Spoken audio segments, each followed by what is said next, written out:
ఇప్పుడు ఈ కాంట్రవర్సీలో ఎందుకున్నావు? నా అన్వేషణ అట్లాగే భయ్యా సన్నీ యాదవ్. అవును. సో వీళ్ళిద్దరి మధ్యలో నువ్వెందుకున్నావు? నాకు అసలు వాళ్ళిద్దరి మధ్యలో నాకు ఏ ఇన్వాల్వ్మెంట్ లేదు, నాకు ఏం లేదు. ఈడు నాన్ వెజ్ గాడు ఏం చేసిండంటే 301 డైరీస్లో లైవ్ పెట్టినప్పుడు భయ్యా సన్నీ యాదవ్ మీద ఒక ఎలిగేషన్ చేసిండు, బెట్టింగ్ యాప్స్ వల్ల ఇది అది లొల్లి పంచాయతీ అని చెప్పేసి. సో నన్ను లైవ్లకు నాకు అవసరం లేదు.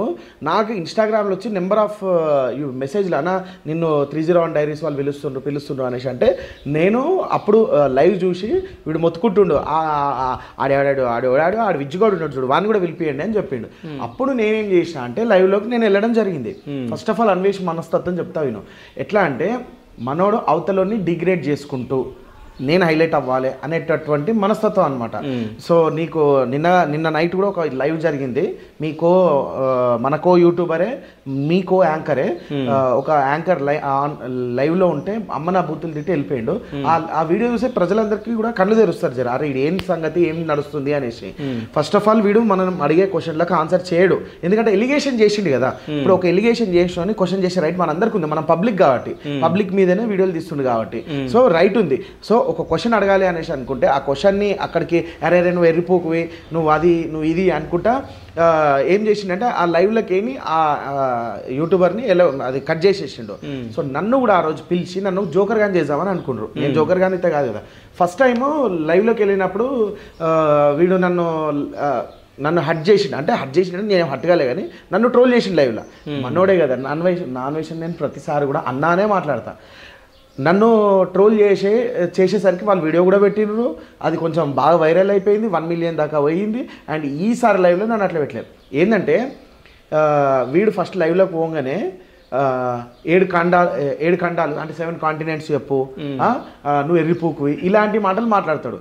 సో ఈసారి నేను తగ్గాలనుకోలేదు, ఎందుకంటే ఈయన ఎలిగేషన్ అంతా కొంచెం ఫేక్ ఉంది కాబట్టి నేను తగ్గాలనుకోలేదు. ఇప్పుడు 7 ఖండాల పేర్లు వాడు అడిగితే నేను ఎందుకు చెప్తా? North America, south America, Antarctica, Africa, Australia, Asia, Europe అని ఎందుకు చెప్తా? వాడు అడిగితే నేను ఎందుకు చెప్తా?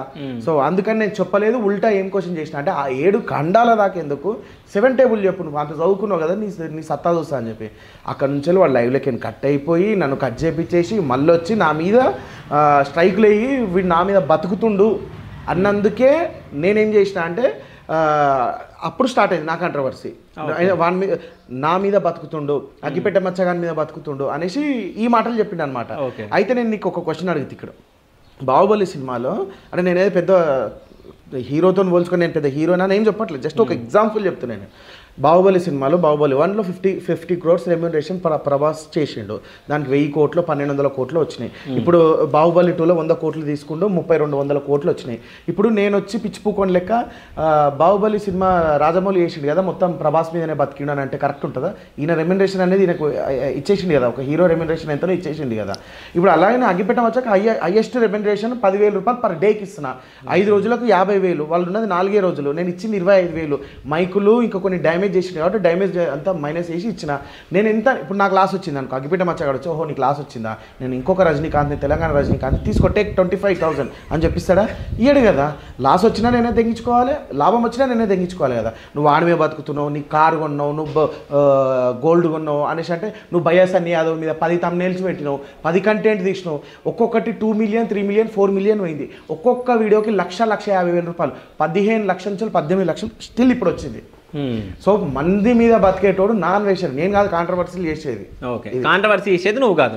సో నేను ఒకటి అడగాలి, ఇప్పుడు నువ్వేమో రాజమౌళి అయినావు, నీకు అదే చెప్పినా శివ, నేను ముందు కూడా అదే చెప్పినా, నేను హీరోతో పోల్చుకోవట్లేదు అని చెప్పేసి చెప్పడానికి ఎగ్జాంపుల్ చెప్పిన. ఫర్ ఎగ్జాంపుల్ ఒకటి నువ్వు స్కూల్కి పోతున్నావు, చదువుకుంటున్నావు, పైన నీకు ఒకటి ప్రాబ్లం ఇస్తారు, ఆ ప్రాబ్లమ్ని నువ్వు సాల్వ్ చేయాలి, కింద ఎగ్జాంపుల్ ఎట్లా చేయాలో చూపిస్తారు. సో అట్లా జనాలకు అర్థమయ్యేటట్టు ఒక ఎగ్జాంపుల్ అనేది నేను చెప్పిన. ఎందుకు ప్రతి సినిమాలో ఒక హీరోకి రెమ్యూనరేషన్ అనేది ఉంటుంది, దాని మీద ఎంత సంపాదించినా ఎంత సంపాదించకపోయినా ప్రొడ్యూసరే తెగించుకుంటాడు, హీరోనే తెగించుకుంటాడు అనే మాటకి నేను చెప్పినా. కానీ ఇప్పుడు నేను ప్రభాస్ అయినా అగ్గిపెట్ట మచ్చ ప్రభాస్ అయిండు, నేనేమో ప్రొడ్యూసర్. సరే, విజ్జు గౌడ్ ఎవరికి సపోర్ట్ చేస్తుండో, ఎవరికి సపోర్ట్ చేస్తలే, ఎవరిని ఇరికిస్తుండు? ఎవరిని ఇరికియట్లేదు. ఈ నా మీద స్ట్రైక్లు వేస్తా అని చెప్పిండు కదా, ఎవడి మీద బతుకుతుండో నేను జనాలకు చెప్పాలనుకుంటున్నా. రెండోది, జనాలు ఎవరి మీద బతుకుతుందో చెప్పు. స్ట్రైక్లు వేస్తానందుకే నువ్వు ఇవన్నీ క్రియేట్ చేసినావు. స్ట్రైక్లు వేసాను, ఇవన్నీ క్రియేట్ చేయలేదు, ఉన్న విషయాలే చెప్తున్నా నేను. వీడు నీకు ప్రూఫ్లు కావాలంటే ఇస్తా, ఇవన్నీ క్రియేట్ చేస్తున్నా అని చెప్పే బదులు నీ దగ్గర ఏం ప్రూఫ్ ఉంది అనే నువ్వు మాట్లాడే మాట కానీ అంటే నేను చెప్తా. సరే, ఇప్పుడు నువ్వు నా అన్వేషణ పైన ఏమేమి ఎలిగేషన్లు చేసినావు? వాడు ఒక దేశద్రోహి, దేశద్రోహి. తల్లిదండ్రులు అంటే వానికి గౌరవం లేదు. ఇంకా వాడు హిందూ మతానికి హిందూ ధర్మానికి వాడు యాంటీ హిందూ వాడు. ఓకే. ఇంకా వాని మీద ఇప్పటికీ నా తరపు నుంచి 31 కేసులు 31 కేసులు పెట్టించిన ఒకే ఒక రిఫరెన్స్ తోని. భారతదేశమా నా డాష్ అని అన్నాడు ఒక వీడియోలో. దాని మీద నేను 30 ఫస్ట్ రోజు 18 పెట్టించిన, మిగతా రోజు ఎంత 13 కేసెస్, మొత్తం 31 కేసెస్ పెట్టించిన మొత్తము. అండ్ అంతేకాకుండా నాకు సంబంధం లేకుండా 12 కేసులు ఉన్నాయి. అందులో 3 కేసులు ఈ దేశద్రోహ చట్టం మీద ఉన్నాయి. దాని తర్వాత మన హీరో ఒక కమిడియన్ పెట్టింది, ఉమా తెలుగు ట్రావెలర్ వైఫ్ ని అడ్డవులుగా తిట్టిండు, ఆమె పెట్టింది. రవి తెలుగు ట్రావెలర్ వైఫ్ ని అడ్డవులుగా తిట్టిండు. ఇగో వీనికి కాంట్రవర్సీ స్టార్ట్ అయినప్పుడు వీనికి అంటే ఏ ఆప్షన్ లేదనుకో, వాళ్ళని గట్టిగా స్ట్రాంగ్గా గెలకాలని అనుకుంటే ఫ్యామిలీ దాకా పోతాడు, అమ్మ దాకా పోతాడు, తల్లిని తిడతాడు, పెళ్ళాన్ని తిడతాడు, పెళ్ళాం ఉంటే పెళ్ళాన్ని తిడతాడు, పెళ్ళాం లేకుండా తల్లి ఉంటే తల్లిని తిడతాడు, పెళ్ళాము తల్లి ఉన్నదనుకో పెళ్ళాము భార్య మన బిడ్డ ఉన్నదనుకో ఆ బిడ్డను కూడా తిడతాడు. మెచ్యూర్డ్ కానీ వైఫ్ పాపని అనవసరంగా నోటి నుంచి గలీజ్ మాటలు తిట్టిపించండి వాళ్ళ సబ్స్క్రైబర్లతో. రవి తెలుగు ట్రావెలర్ అవసరం ఏముంది? ఇప్పుడు రవి తెలుగు ట్రావెలర్ నీ నోట్లో కంటెంట్ ఒకటి తీసుకొస్తుండే, ఇంకొక 15 రోజులల్లా నీ నోట్లో పెద్ద ఇస్తాడు. ఆఫ్రికా ఉంది, ఎందుకంటే 195 దేశాలు వీటి తిరగలేదు, ఇదంతా ఫేక్ చెప్పిండు అని చెప్పినావు కదా. ఇప్పుడు దాని సర్టిఫికేట్ వచ్చేది 15 days ఆగు, మంచి కంటెంట్ ఇస్తాడు నీ నోట్లో. సో అంటే మీరు అందరు కలిసి ఇప్పుడు నా అన్వేషణను వేసుకుంటున్నారా? లేదు, అందరినీ కలిసి నా అన్వేషణ వేసుకుందామని చూసిండు. ఓకే. సో అందరు కలిసి ఇప్పుడు అంటే వీడు కాంట్రవర్సీ స్టార్ట్ చేయకముందు మేము చేసింది, నీకు క్యాల్కులేషన్స్ అయితే తెలుస్తుంది కదా, ఫస్ట్ ఒకటి మాట్లాడింది అనేది తెలుస్తుంది కదా. అందరిని కలిపి టార్గెట్ చేస్తే ఇగో అన్న ఏం లేదు, సంవత్సరానికి 12 నెలలు 9 నెలలు ఏం చేస్తాడంటే అన్ని దేశాలు తిరుగుతూ ఉంటాడు. ఈ దేశం 3 నెలలు, ఆ దేశం 3 నెలలు అట్లా తిరుగుతూ ఉంటాడు. వీనికి రెస్ట్ 3 నెలలు కంపల్సరీ కావాల్సిందే. వీడు 9 నెలలు కష్టపడి 3 నెలలు రెస్ట్లు ఉంటాడు.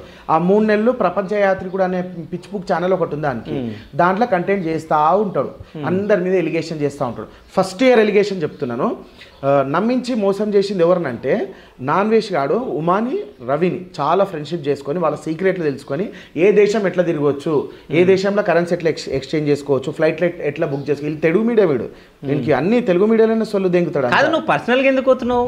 ఎందుకు ఇప్పుడు వాడు ఆల్రెడీ పర్సనల్ వెళ్ళిపోయిండు, వానికి ఆప్షన్ లేదు, పర్సనల్ వెళ్ళిపోవాల్సిందే. మన అమ్మనక్కర్లేక పెడుతుంది, ఇప్పుడు పర్సనల్గా వెళ్ళిపో, వాడు అమ్మని దెంగాని కూడా తిట్టిన పర్సనల్ వెళ్ళాల్సిందే, ఆప్షన్ లేదు. వాడు ఆల్రెడీ పర్సనల్గా వెళ్ళిపోయిన తర్వాతనే స్టార్ట్ అయింది ఇదంతా. అర్థమవుతుందా? రవిని ఉమాని వీళ్ళందరినీ ఫ్రెండ్షిప్ చేసుకొని వాళ్ళ సీక్రెట్లు తెలుసుకొని ప్రపంచం ఎట్లా తిరగాలి అనే సీక్రెట్లు తెలుసుకొని ఫ్లైట్ టికెట్ ఎట్లా బుక్ చేయాలో అన్నీ తెలుసుకున్న తర్వాత వీళ్ళ సీక్రెట్లన్నీ ఫస్ట్ ఇయర్ నుంచి వెళ్ళి ఓ సంవత్సరం గ్యాప్ తీసుకొని ఫస్ట్ ఇయర్ నుంచి వెళ్ళి ఎలిగేషన్ చేసుకుంటూ వస్తూ ఉండు. ఫస్ట్ ఏమో ఎంసీఎన్ అన్నాడు, వాడు చెప్పిన ఎంసీఎన్కు నువ్వు చూడు ఒకసారి కంటెంట్ పాత రోజులకు వెళ్ళు. వాడు ఏమని చెప్తాడు తెలుసా? ఎంసీఎన్ అంటే ఏంటంటే వాళ్ళు ఇక్కడ నుంచే వీడియోస్ తీసుకొని వేరే దేశంలో కమ్యూనిటీ పోస్టులు పెట్టించేసి అక్కడ నుంచి వ్యూస్ కమాయిస్తారు, అక్కడ నుంచి వ్యూస్ వస్తాయి, దానివల్ల రెవెన్యూ వస్తాయి అని సొల్లు ఆగిండు. వాస్తవానికి చెప్పాలంటే ఎంసీఎన్ ఇప్పుడు నీకున్న నాలెడ్జ్ నాకున్న నాలెడ్జ్ ప్రకారం గూగుల్లో కొట్టినా కానీ ఒకటే వస్తుంది. ఎంసీఎన్ అంటే మల్టీ ఛానల్ నెట్వర్కింగ్. వాళ్ళు ఒక 100 ఛానల్లో 50 ఛానళ్ళు 30 ఛానల్లో హైర్ చేసుకొని వాళ్ళకు వచ్చే రెవెన్యూ 100లో 20 రూపాయలు 30 రూపాయలు మాట్లాడుకొని 30 to 20% అట్లా మాట్లాడుకొని వాళ్ళు తమ్నెయిల్స్ ఎస్ఈఓ తెలుగు వాళ్ళు అయితే కొందరు తమాడ మీడియా ఇలాంటి వాళ్ళు ఉండరు కాబట్టి వాళ్ళు ఎడిటింగ్ కూడా ప్రొవైడ్ చేస్తారు. యాక్చువల్గా ఎడిటింగ్ ప్రొవైడ్ చేయరు, ఎడిటింగ్ కూడా ఎక్స్ట్రాగా ప్రొవైడ్ చేస్తారు. ఆ ఎడిటింగ్ మిగతా ఈ ఎస్ఈఓ ఏమైతే ఉందో and time to time schedule చేసేది ఎంసీఎన్. మనం ఫ్రీ అయిపోవచ్చు, మనం కంటెంట్ క్రియేట్ చేసుకుంటే వాళ్ళకి పంపించేసి హ్యాపీగా ఫ్రీ. వీడియో చెప్పింది ఏందో తెలుసా, పెద్ద మాఫియా లెక్క చెప్పిండు. మనం మొన్న ఒక 10 days బ్యాక్ దాంట్లో వెళ్ళి చూడు, I'm supporting to MCN but not betting apps అని పెట్టిండు. మళ్ళీ నిన్న నేను బెట్టింగ్ యాప్స్కి నేను ప్రమోటింగ్కి నేను తప్పనట్లేదు, కానీ టెలిగ్రామ్ ఛానల్లో గుంజడం తప్ప అంటున్నాను. అంటే ఒక పాయింట్ మీద నిలబడి లేడు కాబట్టే స్టాండ్ తీసుకొని మాట్లాడాల్సి వస్తుంది, అంతే తప్పించి ఇంకోటి ఏం లేదు. అండ్ నా పర్సనల్గా పోయింది కాబట్టి నేను కూడా ఇన్వాల్వ్ అవుతాను. సో నీ పర్సనల్గా ఏం పోయిండు? వాడు నా ఛానల్కి స్ట్రైక్ కొట్టించిండు. చెప్పేది నన్న థంబ్నెయిల్ మీద స్ట్రైక్ అనేది ఇష్యూ చేస్తే 48 hours టైం ఇస్తారు. ఓకే, ఫర్ ఎగ్జాంపుల్ నువ్వు thumbnail మీద ఇన్స్టెంట్ స్ట్రైక్ అనేది వేయడానికి ఉండదు. వీడు గొర్రె కాబట్టి వాడి వీడియో నేను వాడుకోలేదు కాబట్టి ఓన్లీ thumbnail లో వాడి ఫోటో పెట్టినా కాబట్టి నాకు నోటిఫికేషన్ వచ్చింది 48 అవర్స్లో నువ్వు ఏదైనా రెస్పాన్స్ ఇవ్వాలి అని చెప్పేసి. సో 48 అవర్స్లో రెస్పాన్స్ ఇవ్వకపోతే ఆటోమేటిక్గా వాడు దేని మీద అయితే వేసిండో దాన్ని స్ట్రైక్ అన్న వేస్తారు, లేకపోతే దాన్ని డిజేబుల్ అన్న వేస్తారు, ఏదో ఒకటి అవుతుంది అనమాట. సో వాడు నా మీద ఆల్రెడీ యాక్షన్ తీసుకుండు కాబట్టి వాడిని 301 డైరీస్లో అమ్మ నా బూతులు తిట్టినా. నువ్వు 3-4 ఏళ్ళ కింద ఉమా నాకు స్ట్రైక్ కొట్టేసిండు, వీడు దళిద్రుడు, వీడు నాశనం అయిపోయి అని తిట్టిండు. మరి నువ్వురా ఇప్పుడు నేను సోలో కంటెంట్ క్రియేటర్నా, ఎంసీ అన్నా, లేకపోతే సిఎంఎస్లో ఉన్నానా? నేను సోలో కంటెంట్ క్రియేటర్ కదా, మరి నాకు మీద కొట్టాలన్నంత అహంకారం ఎందుకు నీకు? నువ్వు ఒకప్పుడు అయితే ఏడ్చినావు కదా ఆడదాని లెక్క. మరి ఇప్పుడు ఒక సోలో కంటెంట్ క్రియేటర్ మీద కొట్టాలన్న ఎందుకు వచ్చింది?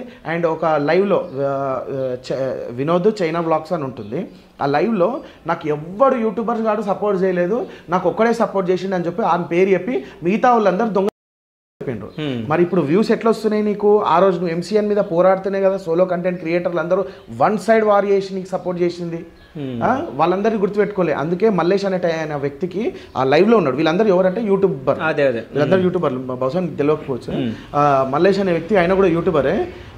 ఆయన కూడా అమ్మ నా బుద్ధులు తిట్టిండు ఎవరిని? అన్వేష్ని. నువ్వు ఆ మాట ఎట్లా యూజ్ చేస్తావు? లంజోడుకులు అందరని ఎట్లా అంటావు?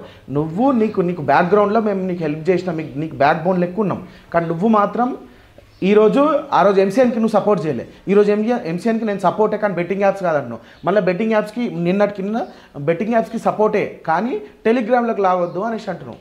ఇదేనా జరుగుతుంది? సరే, ఇప్పుడు నా అన్వేషణ తప్పు చేసిన అంటావు, అవునా? నీ తప్పేమన్నా ఉందా? ఎవరిది? నీది. అంటే నా తప్ప అంటే నేను పొద్దున్న లేసి తప్పులు చేస్తుంటా అప్పుడప్పుడు. ఓకే, ఈ టాపిక్ లా, నాన్ వేసిన టాపిక్ లా, సో ఎగ్జాంపుల్ గా నువ్వు చెప్పాలి. అది నీ తప్పేమన్నా ఉందా అంటే నువ్వు చెప్పాలి. నేను ఎట్లా కన్సిడర్ నేను చేసిన మంచిగా. సరే, నీ తప్పు ఉంది. ఎట్లా అంటే వాళ్ళ అమ్మని తిట్టినాను. అవును, వాళ్ళ అమ్మని తిట్టినా నేను. అవును, వాళ్ళ అమ్మ. వాడు ఇంకొక అమ్మని ఎట్లా తిడతాడు? మీ అమ్మని తిట్టిండా? వాడు మా అమ్మని తిట్టాల్సిన అవసరం లేదు. తెలంగాణ భాషను కించపరిచేండు, భారతదేశాన్ని కించపరిచేండు. ఇన్నిగానం అయితే నా తల్లిని తిట్టాల్సిన అవసరం, నా దేశాన్ని తిట్టినా కొడతా నేను. నా అమ్మని తిట్టాల్సిన అవసరం లేదు, నా దేశాన్ని తిట్టినా వాడిని కొడతా. వాని తల్లి వానికి చెప్పాలి, అరే కాదురా బతికేది ఇట్లా బతుకురా. సరే, వాళ్ళ అమ్మతో మాట్లాడినావు? కాల్. అవును, కాల్ మాట్లాడినా. కాల్ మాట్లాడినప్పుడు ఏం మాట్లాడినాను అంటే ఎట్లా? ఏ టాపిక్ మాట్లాడినావు? వాడు ఇట్లా దేశాల మీద తిరిగి ఇంకొక నమ్మని క్యాన్సర్ వచ్చింది, వానికి నెత్తి వాళ్ళకి చచ్చిపోయిండు అని చెప్పి ఇష్టం ఉన్నట్టు కడుపు కోత పెడుతుండు వాళ్ళకు. నువ్వేం చెప్పాలనుకుంటున్నావు? వానికి పెళ్లి చేసేది ఉండే, వానికి పెళ్లి ఎందుకు చేయట్లేవు అంటే, నేను పెళ్లి చూపులు 2018-19 చూసినా కానీ చేసుకోను అని చెప్పేసి దేశాల మీద పడి తిరుగుతున్నాడు. అంటే ఇట్లా ట్రావెలింగ్ చేస్తున్నాడు. సో మేము ఆల్రెడీ 2018-19 చెప్పినాము, ఫోర్స్ చేసినాము అని చెప్పింది. అండ్ ఈ గొల్లిగాడు నేను పెద్ద యూట్యూబర్ అని చెప్తాడు కదా, యూట్యూబ్లో వచ్చేసి ఎవ్వడు సంపాదించలేడు, మిస్టర్ బీస్ట్ కూడా సంపాదించలేడు అన్నంత నేను సంపాదిస్తున్నాను, కోటీశ్వరుని అని చెప్తుండు కదా. మరి తల్లికేం నీకేం ఇస్తుండమ్మా, నెలకు 10 లక్షలు ఇస్తుండ అంటే అంతేమి ఇవ్వడం, ఓన్లీ నాకు రేషన్కి అంటే తినడానికి మాత్రమే ఇస్తుండు అని. నేను అందుకే 2-3 ఛానల్స్లలో ఆ వీడియో కూడా లీక్ చేసిన. తినడానికి మాత్రమే పంపిస్తుండు, మాకు ఇవ్వట్లేదు అనేసి చెప్పింది. మాదొక చిన్న ఇల్లు అని చెప్పింది వాళ్ళమ్మ. ఈడేమంటాడు గొల్లిగాడు, నేను ఎవరితో లైవ్లా నేను కోటీశ్వరుని, నేను 1.5 కోటి ఆస్తుంది నాకు అని చెప్తున్నాడు. ఇన్ని సంవత్సరాల నుంచే ఇంత సంపాదించినావు నువ్వు, ఓన్లీ 3 నెలల్లోనే నేను 1.5 కోటి సంపాదించినాను. ఇప్పుడు కోటీశ్వరుని, 1.5 కోటి ఆస్తుంది, 1.5 కోటి బిల్డింగ్ కడుతున్నా అనేసి అంటున్నావు. ఈ బిల్డింగే 2,50,00,000 బిల్డింగ్ ఇది. నేను 1.5 కోటి బిల్డింగ్ అంటే నువ్వు కోటీశ్వరుని అయితే అందరు కోటీశ్వరులేరా? నీ దగ్గర పైస ఉంటే పైసా అహంకారం చూపి. అయితే ఇప్పుడు నా అన్వేషణ కన్నా విద్యగౌడ్ కోటీశ్వరుడు అని చెప్తుండు, అంతేనా? ఇగో ఈ శివ ఇట్లనే చేస్తుంటాడు. ఇప్పుడు నువ్వు చెప్పిన దాంట్లో అదే ఉంది, నాన్సింగ్ కాదు. కోటీశ్వరుని అని చెప్పి వాడు అంటున్నాడు. అరే బాబు, 2 కోట్లు అన్నావు. అవును అన్నావా? అంటే నాన్ వేసిన కంటే నువ్వు కోటీశ్వరుడు అన్నావు కదా. ఈ బిల్డింగ్ ఏమో 2,50,00,000 రూపాయలది. వాళ్ళ అమ్మనేమో నేను చిన్న ఇంట్లో ఉంటున్నా బాబు, రేకుల రూమ్ అని చెప్పింది. ఇప్పుడేమో నాకు 1.5 కోటి బిల్డింగ్ కడుతున్నా నేను అని చెప్పిండు. ఏది నిజం? ఇప్పుడు వాళ్ళ అమ్మ అబద్ధం చెప్తే వాళ్ళ అమ్మని తిడుతుంది. ఓకే, ఇగో ఇప్పుడు వాళ్ళ అమ్మదా అది కాదు, నువ్వు నీ పాయింట్ చెప్పు. నువ్వు ఇప్పుడు ఏం మాట్లాడినావు? అవును, ఆయన 1.5 కోటి వస్తుందని అన్నావు. వాడు కోటీశ్వరుడు కూడా, అందరు కోటీశ్వరుడు అని 1.5 కోటి బిల్డింగ్ కడుతున్నా అన్నాడు. వాడు అన్నాడు నేను కోటీశ్వరుడు అని అనుకుంటుండు. అవును, వేరే అందరు కూడా కోటీశ్వరులు. కోటీశ్వరులే. నువ్వు కూడా కదా, అహంకారం ఉంటే నువ్వు కూడా కదా, నేను కూడా కదా. నెక్స్ట్ ఏంది? నువ్వు కూడా కదా. నెక్స్ట్ పాయింట్ ఉంది. నెక్స్ట్ పాయింట్ ఏం లేదు, నేను చెప్తాను. నేను అంటుంది ఎప్పుడు కూడా నేను ఏ వీడియోలో కూడా నేను కోటీశ్వరుని నాకు గుద్దవలు కాస్తుంది అని చెప్పలేదు.